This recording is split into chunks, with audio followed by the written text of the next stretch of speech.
Coming up on this episode of Flirtations, we welcome Ashley Maland, host of the This Is Where We Heal podcast, to have a conversation with us about the complex journey of surviving an abusive relationship.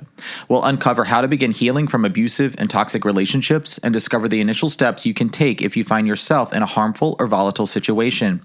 Ashley shares her insights on trusting yourself, practicing self-forgiveness, and how we can build healthy foundations in early dating without rushing, falling into self-sabotage, or repeating old patterns. Together, we'll talk about how your most loving, authentic self is the best version of you, even if past experiences have left you feeling hardened, and how to shift from a victim mentality to that of a victor. We'll also ask the tough questions like, are all abusers narcissists? Is there really a rock bottom moment, or is that just an illusion? Why is it so hard to break free from an abuser? If you're ready to believe in what's possible, trust your inner voice, and reclaim your power in love and life, then this episode is for you. All right, flirties, let's go on a healing journey with Ashley Maland. I heard you wanted to flirt. I heard you wanted to flirt. I heard you wanted to flirt. Hello, my name is Benjamin. I'm the flirt coach and a gay Libra. Everyone has an inner flirt. Hey, flirty. Live, laugh, flirt. Work the flirt. Work the flirt. Delulu is the Salulu. Expert on the flirt. Hey, flirty. There's always another flirt. Everyone has an inner flirt. Get out of your head and into the flirt.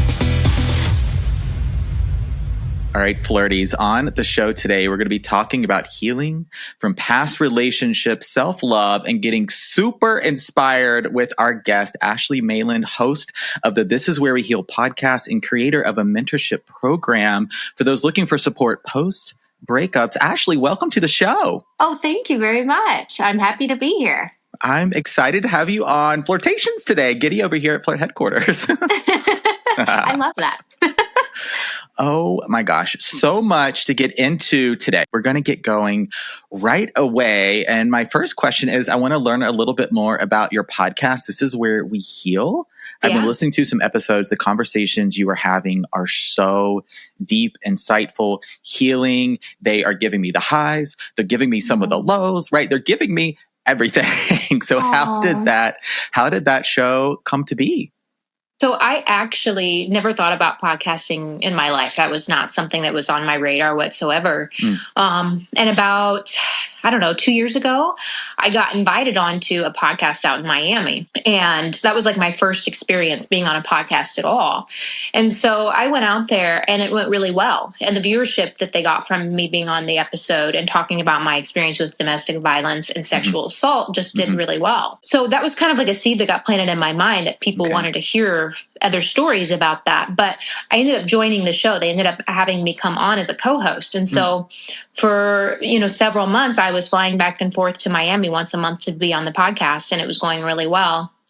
And then at some point, it just got to be too much travel because I'm a mom. And I realized, I know what's important to me. And I know the things that I always needed to hear when I was in my lowest and when I was struggling. And so I thought, why don't I just start my own podcast? And I started it initially as just a resource for people that had been in domestic violence situations or had been sexually assaulted and were just like not sure how to heal or how to come out of that or who they were anymore and just lived in this victim mentality, which, to a degree you are a victim, but you can also be a victor. And so I thought, what can I do to help those people in the ways that I needed it and didn't have it? And so that was how my podcast started. And of course, it's been a lot about that, but it's actually kind of veered more into just the hardship of relationships from coming from that place, but also just relationships in general, choosing toxic relationships, staying in toxic relationships or abusive relationships, not knowing the signs of narcissism or avoidant attachment. It's been just a cluster of all these things. And I'm realizing that I'm learning as I go, talking to different people about different things when it comes to healing just from relationships as a whole. And so it's kind of evolved into a little bit of everything at this point, but it's just about how can we heal? That's why it's called This Is Where We Heal. This is how we heal, is we talk about the hard things. We talk about the struggles we have in relationship and with ourselves and in healing when it comes to hard relationships, because it's one of the hardest things to do in the world is to heal from a relationship, Absolutely. Even good ones. Yeah. Yeah.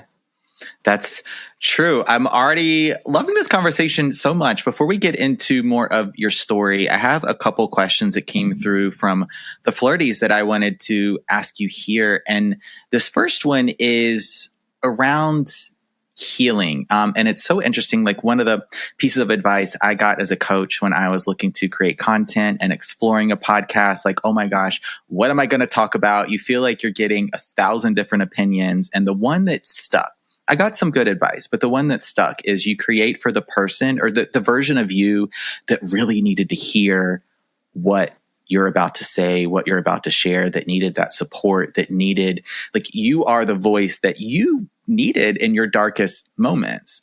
Amen. And so I'm curious, it sounds like there's some parallels between our stories, but if that's been your experience with the podcast. Oh, 100%. And even just like my social media, like when I started social media, I was talking to myself. Yeah. I was like, I really need encouragement. I don't have anywhere to get it. I'll encourage myself and I'll give it to other people. Like, it was literally just me. Like, this is what I'm learning through all the things that I am screwing up and stumbling through right now. Yeah. This is what I learned. And hopefully you'll learn it before you have to learn it the hard way like I did, you know? Exactly. Yeah. And even though we're kind of like in our minds, sometimes talking to one person, right, that version of ourselves that needed to hear what we're going to say, it speaks to the relatability of the human experience, and that we all, even though we come through from different walks of life, we speak different languages, have different cultures, religions, we live all over the world. The flirt community is global. Our similarities are what connect us and bind us together. The thing. Yeah. We're all human. Yeah. The human experience is more similar than it is different for every person. I think so too. I'm curious now, because sometimes I get this question from the flirties. It came through for this conversation about, you go through something really difficult. So a relationship, a breakup, domestic violence situation, maybe sexual assault or sexual violence. And how do you transition from that victim to victor mentality? That's going to be a big theme through this conversation. But I'm thinking right now, like, how do our experiences not harden us? Because I and so many of the flirties, we're lovers. We see the goodness in people. We give people the benefit of the doubt. We're hopeful romantics. And we go through things and we feel like we lose a little bit of that part of ourselves, or we think to ourselves, gosh, was I gullible? Was I naive? Did I trust someone too soon or too much? So a lot coming to mind, but I think one of the things that's helped me, because, here's the thing. When you're healing, you are allowed to be angry for a while. You are allowed to be guarded and to be a bit jaded for a while, especially when someone has betrayed you and betrayed your trust, right? Yeah. That is a normal human response and reaction. And you don't have to feel shame for having a season where you're like, you know what, screw everybody. I'm going to hole myself up in this apartment or this house, and I don't want anybody around for a while. And it takes time, and it's part of the grieving process, right? You're allowed to feel that and have that moment. And I think sometimes it's necessary to get to the stage of isolation in a sense, because you learn a lot in that season. You learn a lot about yourself, and it gives you the time to truly sit with the hard stuff and heal from it and come back to who you are. But another thing for me was that I had to learn and truly get to a place where I realized that the loving part of me is the best part of me. I did nothing wrong in loving someone. I did nothing wrong in trusting too soon. I did nothing wrong in giving all of myself to somebody. It was nothing to do with them. All of who I am is all of who I am, and that is the most beautiful thing about me. And I am not wrong for showing up in the world that way. The problem is that the world is broken. And that's on the world. That's not on me. Right. It's not my fault that somebody took advantage of my kindness. Yeah. It's not my fault that somebody took advantage of my trust. It's not my fault that somebody, siphoned all my love and energy for themselves, knowing that they weren't going to return it. That's not my fault. And I don't have to change that part of me just because other people don't know how to be that way too. And so for me, it was getting to a place in my life where I loved myself so much that I didn't shame myself for being that way anymore. Yeah. Because we do this weird thing where we actually, especially right now where they're like, you know, and I'm a firm believer in knowing the signs of narcissism and knowing the signs of avoidant attachment. I'm a firm believer in that because it does protect you to a degree. But we have this weird thing where we still victim blame in a sense where it's like, well, it's your fault because you didn't see the signs. Yeah. That's not true. It is not my fault that someone else isn't healed. It is not my fault that someone else isn't capable to love at the capacity that I'm capable of, right? Yeah. That's not on me. That's on them. Right. Right? Yeah. Gosh, that's healing for me, because so many of us, and this has been my experience, is we come into that place of self-blame or like, what did I do wrong? And so then, because I get this question all the time, right? It's how can I start to learn to trust others again? Or you go into that state of hyper independence. Like, I don't know. I don't need anyone. I don't need anything. I can do everything on my own. But ultimately what makes you a flirty and so beautiful is that you do love. And so I think you can, be in a phase of anger for sure. I mean, that's an emotion that we've all got to experience, and it's not wrong. It can even be very healthy at times. But how can we sit with the duality of the experience and be angry, even maybe be like, oh my gosh, how did this happen sort of thing? You're searching for answers, but still love yourself through it. Well, and that's just it. Sometimes it happens because they're a person that hasn't healed themselves. It's not because you did something wrong. It's not because you missed signs. People are really good at wearing masks. They really are. People they have practiced that pretend version of themselves over and over and over again. It is not your fault for not seeing through someone's mask when they're wearing a mask, right? When you are a lover like we are, you go in authentically. You go in as, this is who I am. This is how I show up. This is how I love. This is, what I'm willing to do. These are my non-negotiables. You go in completely transparent. It is not your job to decide, are they wearing a mask or not wearing a mask? It is their job to show up authentically. Right? And then you blame yourself because you're like, I should have known. Well, how should you have known? Right. How should you have known? Right. When someone's pretending to be something they're not, that's an act. People are good actors. Yeah. And so from your experience, how are there some early signs to know if someone is a narcissist, if they may be an abuser, if they are avoidant, but going into the realm where they become manipulators and gaslighters and really use their avoidant tendencies as a form of emotional abuse? Yeah. Right? 100%. Are there some early things that show up? I used to dissect this a lot. Yeah. And I still keep my eyes open, right? I try to take the rose-colored glasses off until I know someone well enough, right? But at the end of the day, your intuition will always signal to you before any of the signs even show themselves. And that one's really hard for me because I used to question my intuition first. I used to go, am I being too judgy? Yeah. Am I picking up on things that aren't there? Am I dissecting this person because of my past? Like, I used to really question how I felt. Yeah. But at the end of the day, the first sign is always, is my nervous system regulated with this person, or does something just feel off? Yeah. Right? And it's always right. If you look back at every relationship you've ever had, the ones that ended the worst or the ones that were the most painful, there was always just a little bit of something. And even in the very beginning where you're like, I don't know, something just doesn't add up or feel right. And that's your intuition, and it's never wrong. Yeah. So that's always my first signal is like, am I feeling calm and safe in this person? Or do I just feel really excited and something feels a little bit, Do I feel a hesitancy of like, ooh, I don't know if I should get too close, right? Right. But then inconsistency, and I hate this one because it's never wrong either. Yeah. I hate this one because I am such a, it's fine. No, totally. I know it took you 2.5 days to respond to me. Right. Even though we were talking every day, all day for the last 30 days. Like, we make excuses for people, right? Yes. But it is honestly, a person is who they are. Mm-hmm. And if something completely gets, like if a wrench gets thrown in out of nowhere, mm-hmm.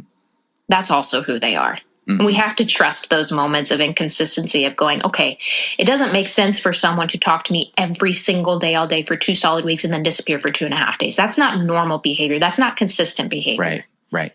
Unless, a family member died or their dog died, whatever. Mm-hmm. But that's not normal. Inconsistency is a huge indication that something's off. Yeah. Right? I agree. And we're going to stay here for a few minutes because I try and put my own thoughts and I try and think to myself, what would the flirties be thinking right now as they're listening back to the episode? And one thing I feel like they may be thinking is, because I've done this thing where it's like you focus on the green flags or what is maybe going really well, especially, oftentimes narcissist abusers, they lead with love bombing. They really shower you with attention. They get you to attach and connect with them very quickly. And they oftentimes are very available, present partners. So I want the flirties to still feel good about dating rather than being in this headspace of like, oh my gosh, they're out to get me, or, oh, I can't trust them, or something like that. This is where it comes back to having really just solid communication skills and boundaries. Yeah. Right. Staying true to yourself. Like you can't, I feel so strongly, you can't get this wrong when you're just true to yourself and you are able to trust your intuition. You're not going to mess this up. You're not going to put yourself in a situation where it just, It totally. I have 2 things come to mind that I've had to learn the hard way. But there's this quote, and I don't remember who said this. There's a woman that said this, and it really stuck with me because I'm going to give you the benefit of the doubt immediately. Yes. Like if you're nice to me, I love you. And I've got your back for the rest of my life. You know, that's just who I am. Like at 1 hour in or 1 year in, if you're nice to me, you've got every part of me forever. Right. Yeah. And what happens a lot is that in my previous relationships, I would lose myself trying to make someone else's life so much better by being in it, which is a weird thing that we do.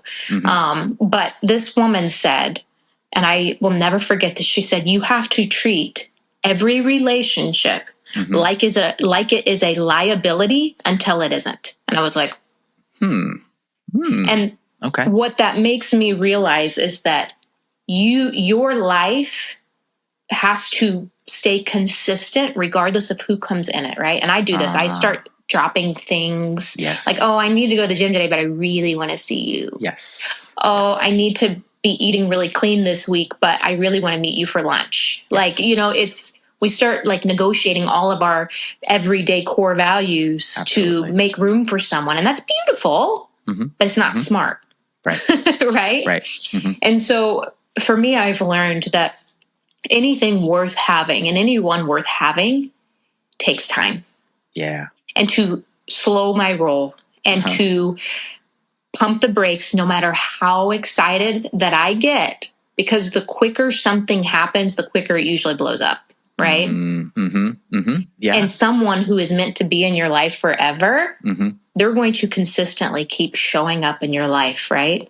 And it's going to be a slow burn is a beautiful thing. It's a beautiful thing. And I'm this is something I'm working on right now is going, okay, yes, I want to dive in head first. I'm such a romantic. I'm such a lover girl. Like I want to know you body and soul. Like I want every part of you. I want you to be living with me after a week. Like that's what I want. But I always end up hurt because it's too much and people don't deserve all of you until they've earned all of you. And that takes time, you know? Yeah. It takes time. I'm exactly the same way. I'm like, so are you ready? Move in, right? Like breakfast together. Come on. Yes. I'm thinking the same thing.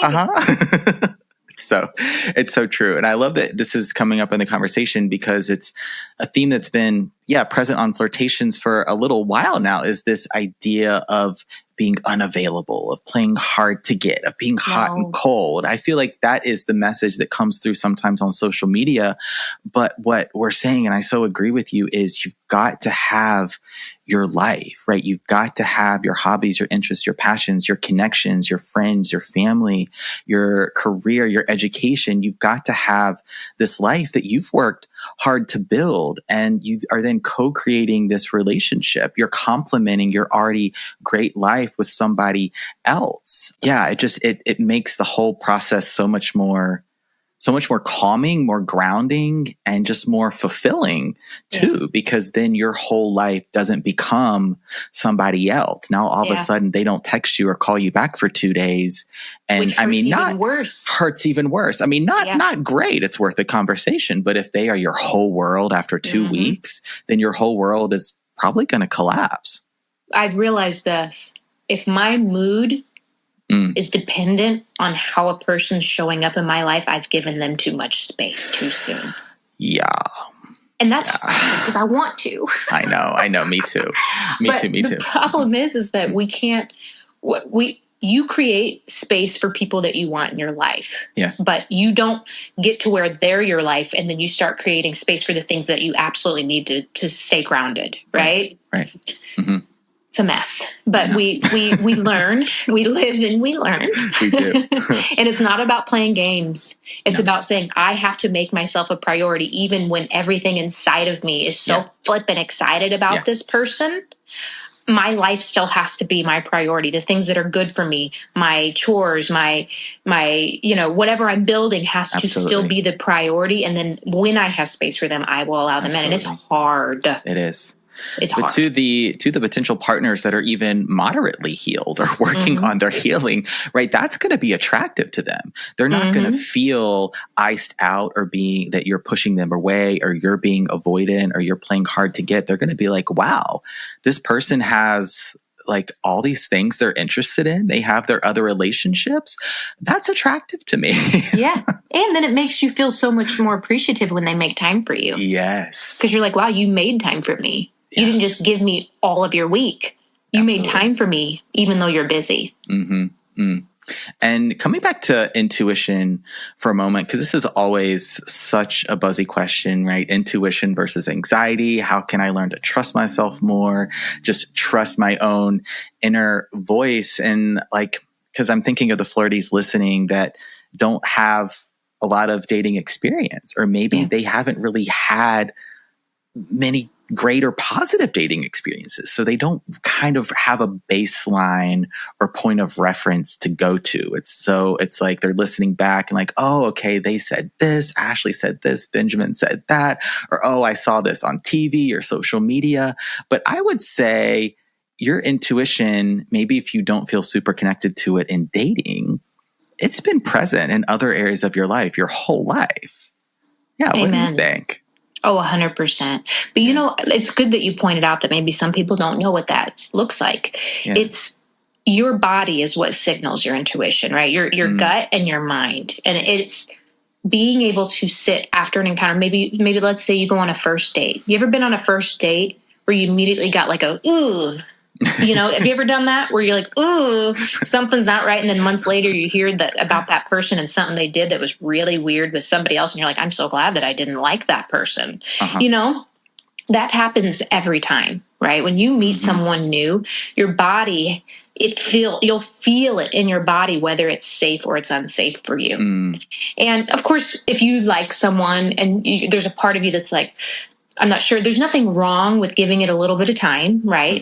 But knowing that your body is signaling something to you and just paying attention to it, even if you're not sure what it's telling you yet. Yeah. Asking yourself after every single day, how do I feel leaving this date? Am I excited or nervous? Am I, do I have like a dopamine rush going on right now? Yeah. Or do I actually light up when this person's in my life? Like getting really comfortable and feeling every part of yourself. I know that sounds weird. Yeah. But even my therapist will do that. He'll stop me and he'll go, hey, where do you feel that in your body right now? And I'm like, at first I was like, what? What does that even mean? Yeah. But then I would realize, oh, I feel really tight in my chest right now.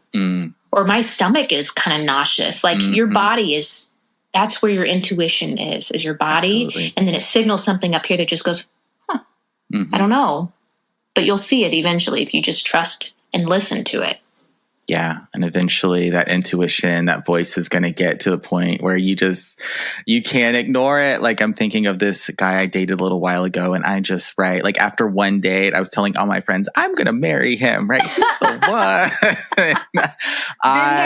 Oh my gosh, he was so cute. And I met him at this phase of my life where I was just really going through it. Like I did not like myself at all. And I very much attached to him because he had what I perceived as this very interesting life, interesting career, interesting hobbies, interesting friends. And I was like, okay, where my head was at, so let me just attach myself to him, become his boyfriend. And then all of a sudden I can get access to this great life. What? Like it was sort of like this shortcut to the life I always wanted. Right. Well, newsflash, Benjamin, you have to create that for yourself. But at the time, I was like, I can just sort of enter into his world, and it created ultimately a lot of friction and some distance. I think we really lacked an understanding and good communication skills, where we were both somewhat avoidant in that relationship, holding back, not really coming forth with what we were thinking or feeling. So, he would want to go out and do his own thing. Reasonable. We've only known each other a month or two. Yeah, you should be able to go out with your friends and not have me sitting by my phone. Oh my gosh, he's cheating. Or, oh my gosh, does he not like me? Does he not want to hang out with me? No, he's just having drinks with his friends or catching a movie with friends. All good. But because I just so made him the center of my world so quickly, and where I was going with this was my intuition the whole time was like, Benjamin, yeah, he ain't right for you. He's checking some boxes. There's a few green flags. He cute. Yes. He's a good kisser, but yes. And that's the thing. Somebody can check every single box you have and still not be the right fit. Oh my gosh. Because the way they make you feel also really matters. Like they can be the 6'2". They can have the good job. They can have a great social media following. Yeah. They could dress really well. They could be a great kisser. They could be really fun to go out on dates with. They could be somebody that all your friends think is really cool and that they really like. And you still, something in you just doesn't feel like you can trust them, and you don't know why. Yeah. Or something in you feels inadequate being with them and you don't know why. Right?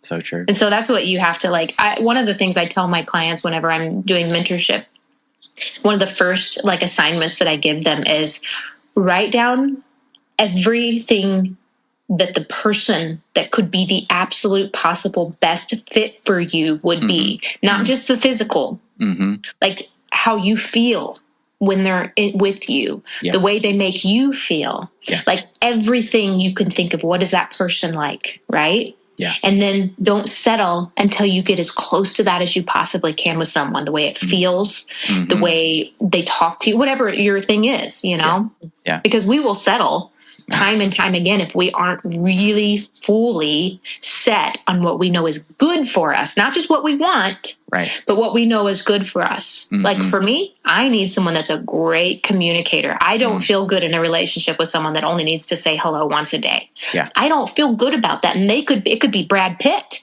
It could be the greatest looking man on the planet. And I'm still not going to be fulfilled in that relationship because I need communication. Yeah. Yeah. So good. Yeah, we've all been in those relationships. Maybe the flirties listening right now are in one where we've settled for good enough, or we just didn't want to be alone. But one of the phrases that always sticks out for me is better to be single and alone than alone in the wrong relationship. That's a feeling of aloneness and loneliness that I've experienced before. And I told myself never again. Yeah. It's the worst feeling in the world. Yeah. I'd rather be lonely on my own than being in a relationship with somebody that makes me feel lonely. Yeah. That makes me feel undesired. That part. Yeah. It's so true. And all right. So for the flirties listening, let's get into a little bit of domestic violence. questions. Yeah. I think we've talked about how, generally a relationship like that may start. I love that we open talking about healing, self-love, intuition, some boundaries, even communication, all really important to help frame and set up the conversation. So if anyone listening is in a situation right now in a relationship where maybe they're experiencing domestic violence or they're feeling unsafe or there's been even threats, what are some steps they can take to protect themselves?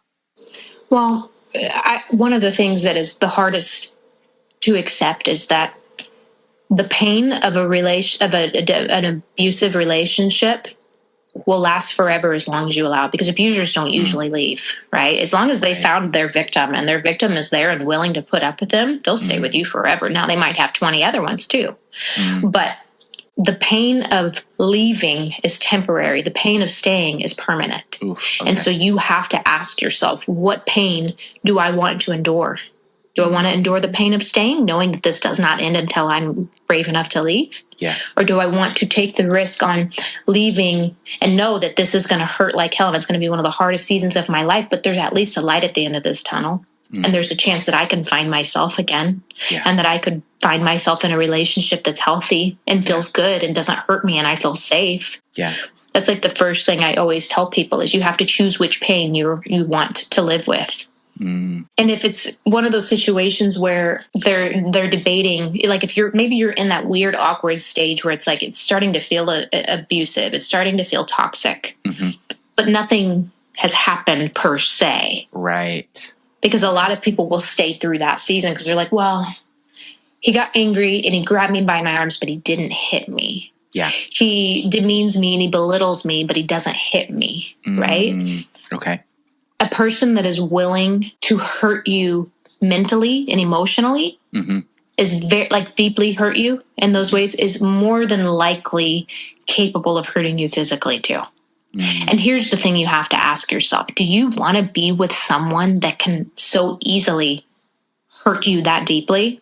Do you want that? Is that love? Because I don't think so. Yeah, I was going to ask what some of the maybe myths or misconceptions are about abusers or about domestic violence. And I think you were alluding to one there because I've heard some from the Flirties where it's like, there's maybe threats, there's emotional abuse, maybe they grabbed your arm or something or really forcefully sort of, set you down, but they didn't hit me.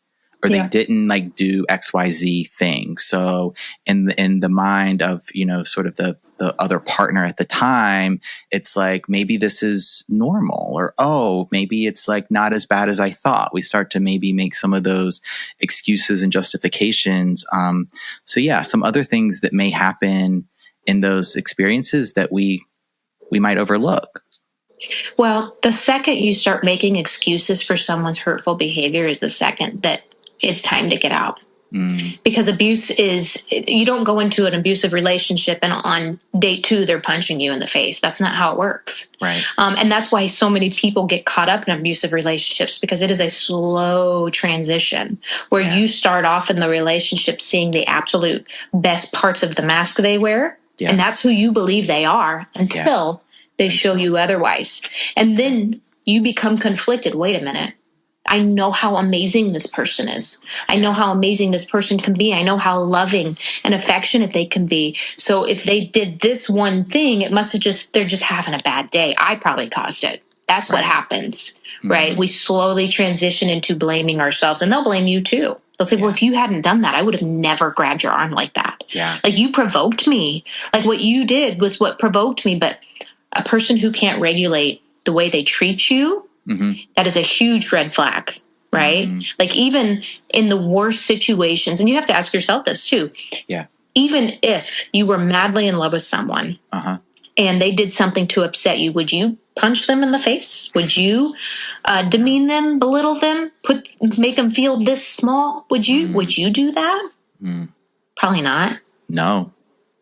So if hurting you doesn't hurt them, I know you've heard that before. Like if hurting you in any way at all doesn't hurt them, they don't love you in the way that you're capable of loving someone. Yeah. And that is a road that becomes more and more painful every single day. And it doesn't even have to just be physical abuse. Yeah. Emotional abuse is still really, really horrible and sometimes almost worse. Almost worse. Yeah. Yeah. I'm curious now, is the abuser capable of any form of violence? Are they always a narcissist, do you think? No, I don't think so. I mean, a lot of people would disagree with that. Yeah. I think that some people have very dysregulated nervous systems and they never learned how to regulate their emotions and they just blast off, right? And they hurt someone. Yeah. But either way, doesn't matter. It doesn't matter if someone's a narcissist. It doesn't matter if they're an avoidant. It doesn't matter if they're the Dalai Lama. It doesn't matter what they are. Yeah. If they're hurting you, it's time to go. Yeah. Okay. So I'm so glad you said that, because I think sometimes we paint abusers as, oh, they're all narcissists or they're all avoidants, but like they could be the Dalai Lama, they could be Brad Pitt, they could be anyone, right? If they're hurting you and that's not hurting them. I love that reframe. Ultimately, it doesn't matter sort of quote unquote their diagnosis or label might be, because the result for you is still the same. Yeah, exactly. If what you're seeing in front of you is painful and hurtful, then it doesn't matter what the label is that you can put on them. They're hurting you. And that's all that matters. Yeah. And what would you say to the flirty listening that is in a relationship like this right now, or maybe they're just even in a relationship where it's more emotional abuse, and they didn't have perhaps secure love modeled for them, or they didn't have, a healthy relationship to look to growing up with their caregivers, with parents, grandparents, perhaps. And so they're just figuring this out, and they're in a situation where maybe it's like, how did I get here? But I'm here and I'm listening to this now. And I just am looking for that inner strength to make a move, to get out, to figure out a way. Well, the truth is, when you're in it, there's never going to be a point where you actually genuinely feel strong enough to just leave. That's a misconception where it's like, oh, you'll find the strength. No, that's not true. It's never going to feel easy to leave. Okay. It's going to hurt no matter what. Yeah. It's more about going, okay, if this stayed the same, if this situation stayed the same, and I was living in this for the rest of my life, or it got worse, would it be worth it? Or would I regret not going back and choosing myself? Right? Yeah. If you can look at your situation and go, at 80 years old, well, I'd be glad I stayed, then sure. But if you know for a fact that at the end of your life, knowing you only get one life, that you would wish you had chosen yourself and just endured the pain of walking away, then you have to make a choice. It's leaving something where you love someone, abusive or not. If you know you need to leave, it is first a choice. You're not going to feel like it. You're not going to want to. You're not going to be like, oh, you know what? I decided I don't care anymore. I'm gone. This is over. Whatever. Good luck. That's not going to happen. It's never fun. It doesn't feel good. But your future self will thank you. That is, your future self will thank you. Oh my gosh. Ain't that the truth? I'm so glad you said that. And I'm just for a moment related to my experience with depression, where I think sometimes whenever we're going through something difficult, maybe with our own mental health or in a relationship, it's almost like, well, it could be worse. We're kind of looking for that rock bottom moment. There must be a moment where I'm just going to know I have to make a change.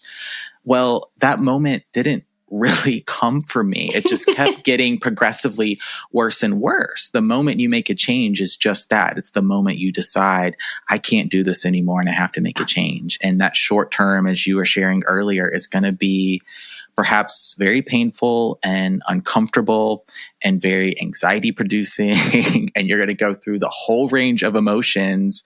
But just think of how you're setting up your future self for ultimately the life and the love and the relationship that you want and that you deserve. Yeah, exactly. And you'll never find the right person for you as long as you're with the wrong one. Ain't that the truth? Oh my gosh. All right, Ashley, how about a couple of steps that someone could take to leave an abusive relationship. It's not something I've experienced myself. So what are some of those initial steps someone could take? Depends on the severity of it, right? Okay. If it's emotional, again, it's stepping outside of your emotions and looking at reality versus your feelings and making choices that benefit you versus how you feel about the situation, right? Yeah. If it's physical, it's a complex thing. And every situation is different, but the first most important thing is safety, finding a place where you can be safe, having an escape plan and making a plan to get out, right? And then protecting yourself. If that means going to the authorities because you know this person's capable of violence, that's telling the authorities, hey, I'm leaving this abusive relationship and I need somebody to sit outside my house for a few weeks because I'm scared. I mean, it gets very deep and it gets very dark, but it's having a plan. Okay. Right? Like knowing how to get out physically and having somewhere you can go that you are safe. Okay. All right. And then therapy. Please, don't underestimate the power of therapy. Yeah. Please. I'm glad you mentioned that. Seeking, some outside support to help you through this, not only for your physical safety, but also that just mental and emotional safety too. So you can begin, that healing process. Yeah, you have to. On average, victims go back to their abuser 7 times on average. That was going to be my next question because this is what I hear. This is I've talked to a couple people on Flirtations and they're like it actually took me a few times to leave. Yeah, right. I kept going back. Yeah, because it's a trauma bond. Yeah, it's the abuser often becomes the person that hurts you, but the only person that can make you feel better about the way they hurt you. Oh my God. And so it's very twisted and it's very dark and very psychological and it's really, really hard to get away. It's even harder to stay away. And that's why your support system is so important and building your self-worth is so important and having a therapist. Like those things are really, really important when staying away because your feelings will lie to you. Yeah. It's an addiction. It's like when you leave an abuser, it's like getting off of a drug. Yeah. That first 30 days is so pivotal because you are going to literally be craving that connection with them. Wow. What are some of the things your feelings might be telling you? What are some of those lies? Ooh, that I'm not going to feel better until I see them again. I'm not going to feel better unless they apologize, or I can't leave because what will they do to themselves? Are they going to hurt themselves? I can't leave because I'm the only person that's ever seen the good in them and believes in them and they need me. Oh my gosh. Or if I leave him, I'm not ever going to find somebody that loved me as deeply as he did. Even though he abused me, he still really, really loved me. I'll never find that again. I'll never find that chemistry again with someone. I'll never be this attracted to someone. We tell ourselves so many lies. It's all lies. Yeah. It's all lies. Wow. They feel so real. It's like the giver in you, the helper just wants to be there. And it's just this trauma bond. And describing it also as an addiction too, the craving. I can only imagine what's happening neurologically with dopamine and other neurotransmitters, chemicals, hormones. Like this is, if you sometimes feel like you're compelled, right? It's almost like it's a physical response. Yes. You're having this physical response. Just get that support squad, that team, a therapist, right? Come back to this episode, listen to Ashley's podcast, right? Yeah, because you actually have to detox from abusive relationships or toxic relationships and relationships in general. Yeah. You have to detox. Yeah. So those first 30 days is the hardest, but the most crucial. All right. For the flirty listening that is a friend, maybe a family member of someone in the situation, maybe going through a breakup, they're leaving and then they're going back, or maybe it seems like they've really left this time. How can someone be a supportive friend? Not taking the choices they make personally, not giving up on them just because they're not listening to you, understanding that the tie that they have to that person goes beyond what you can understand, and not giving up on them. Yeah. That what happens is family members and friends, they get frustrated with you and they're like, why are you being so stupid? Because they can see things that you can't, but they don't experience what you're experiencing. So it's different for them. And they get frustrated and they get mad at you and they don't understand you. And so they will distance themselves from you.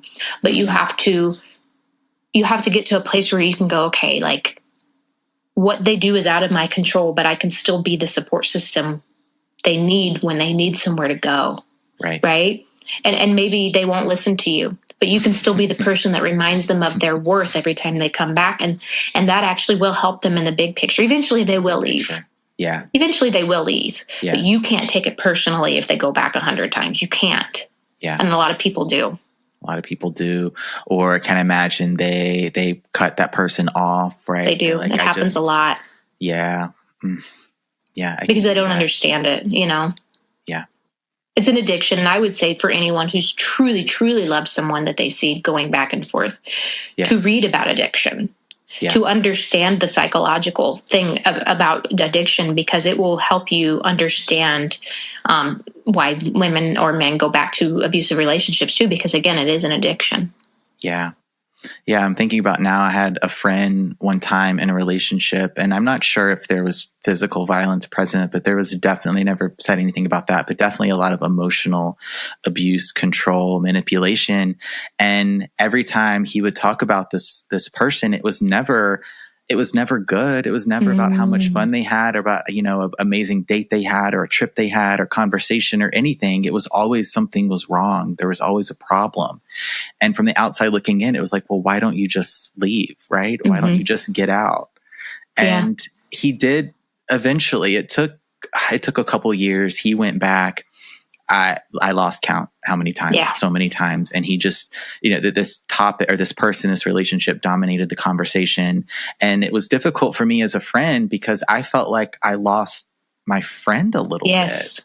Yes, and you do. I could see him even just progressively over time, pictures we would take, like the lightness went out of his eyes, right? His skin just kind of went pale and sallow. It just like the life was, I was like, where is my friend? Yeah. But ultimately, I knew the only thing I could do, even when other people started putting up those boundaries, I can't talk about this anymore. I'm cutting you off. I get that. We got to do what we got to do, especially for who knows what's going on in our own lives. Right. But I was like, I'm just gonna, you know, I can't listen to you just talk about the same things over and over. So I gotta put some boundaries there. Yes, that's important. But what you need now more than ever is someone to tell you it's going to be okay, is to encourage you a little bit each time to, you got to go. Yeah. And that's honestly important as a friend too, being able to be honest and say, hey, I'm going to love you no matter what. Yeah. I'm going to have your back no matter what, but it hurts me to sit and listen to the same story over and over and over again. And I can't do that for myself. I have to protect my heart and my mind too. But I'm here. Absolutely. If you need someone to sit with you, I'm here. If you decide to leave, I love you. I'll encourage you, but I can't go down into the trenches with you. Absolutely. I just can't. Right. And there's a difference. Like an analogy my coach always says is be a lighthouse, not a tugboat, because the tugboat goes in and the tugboat gets beat up and the tugboat gets pulled under the waves and the tugboat is always rusty and just looks like it's been through hell because it keeps going back into the waters. Right. Yeah. Whereas the lighthouse is a firm fixture. It shines. It's a light. It's bright. People know how to find it. They know where to go to get to it, but they have to do the work to get there. Right. Yeah. And that's how our relationships sometimes have to be. Absolutely. Right? We have to be the lighthouse where we are firm and we stand strong in who we are and we shine that light, but we don't go down to drown with them. Right. That's, oh my God, that's beautifully put. So good. Ashley, as we start to conclude the conversation, I want to come back full circle to healing. And also the word that's coming to mind right now is belief. I think it's so important to keep the belief alive, right? That you can have a different outcome.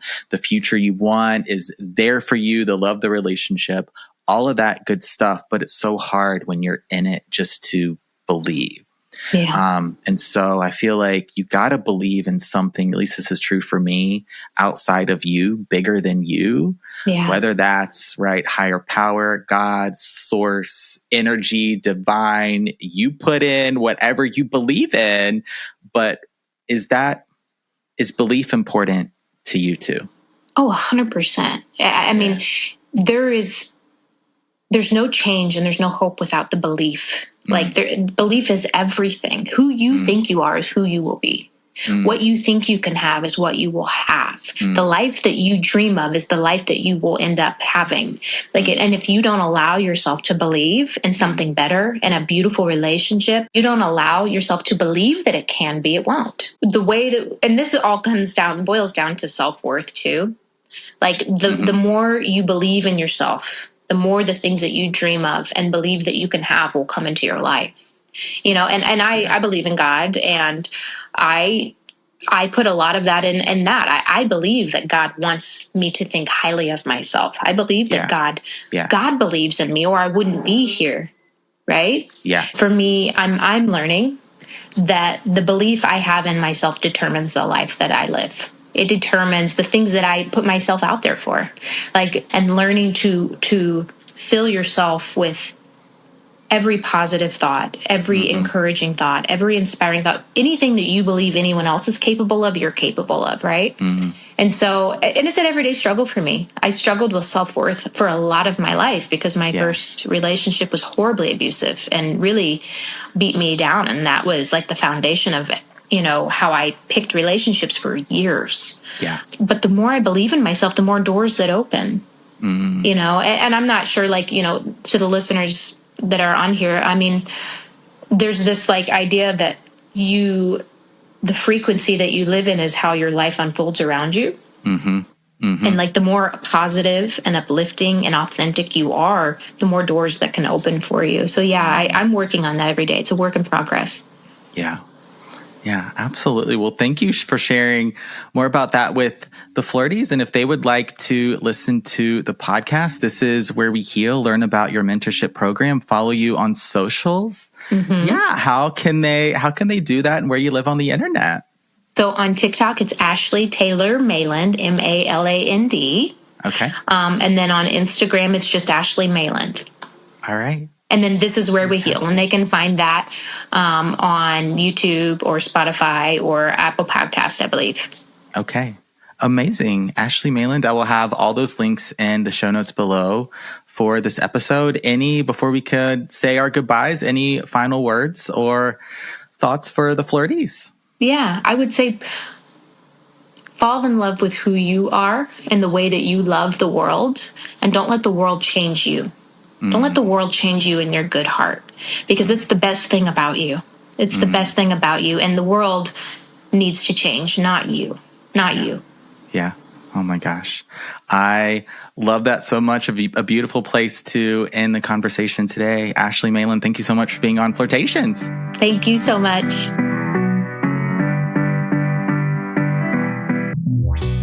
All right, Flirties, that's a wrap on this episode of Flirtations. Thank you so much to Ashley Maland for coming on the show today and sharing so much insight, wisdom, and just her personal experiences and story with abusive relationships. I hope you feel really empowered after this conversation. If you're in this situation right now, how you can begin to leave, how you can reclaim your power, rediscover yourself in perhaps some new ways, and love yourself through it all. Some things we can look for in the early dating process if someone is going to become or already is an abuser. Yeah, just some things to look for. I hope you enjoyed this conversation just as much as I enjoyed recording it for you all. Thank you so much to Ashley Maland for being on the show today. And thank you to you, the Flirties, for tuning in, for listening, for streaming wherever you are in the world. Could not do any of this without you. You truly make this all possible. Thank you so much for being here.